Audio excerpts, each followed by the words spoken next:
I'm Heather Hart, and I am from Brooklyn, New York, and I've been here from September to November of 2014. I've always been someone who was interested in different mediums, and I think in undergrad I was struggling to see how they fit together. The inception of doing participatory work came from a residency that I had in 2005, and that was really the first. I did a giant seesaw, and that was the first kind of relational, social, participatory sculpture that I did.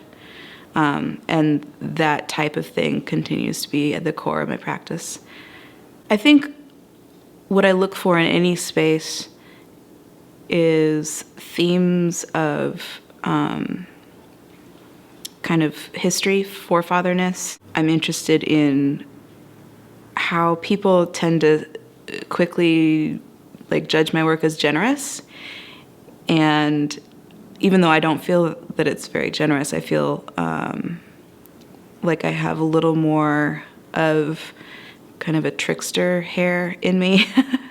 So I'm interested in that word, generosity, and the trust, I guess, trust that viewers bring to my work, and how those change depending on the context and the people and whether I'm there or not. I don't expect them to pick up on something specific. Like, what I want is to create some openness where the viewer can kind of see themselves in the work, kind of step into it with their own agency, and possibly read it in a specific way, which is also that liminal space. You know, they step into this work, they do this action, and it evokes maybe some sort of memory, or maybe they're creating a new memory, but for every single person that does this action, it's a little bit different. I don't want to make any kind of closed statement or didactic lesson with any of my work. I really want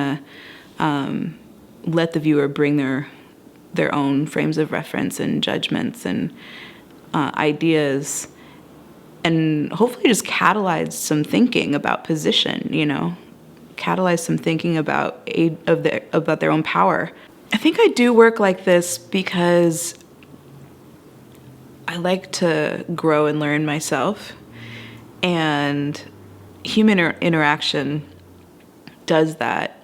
And I guess also art is really the only field that there isn't a frame around what you can do. If I want to learn about science, and I can go and collaborate with a scientist and put it into my work somehow. If I want to retrace history, I can, get a grant to look at my roots and work with a historical museum. The routine is not for me so much. I really need to be stimulated and grow and learn and read and interact with people constantly, and I feel like art affords me that.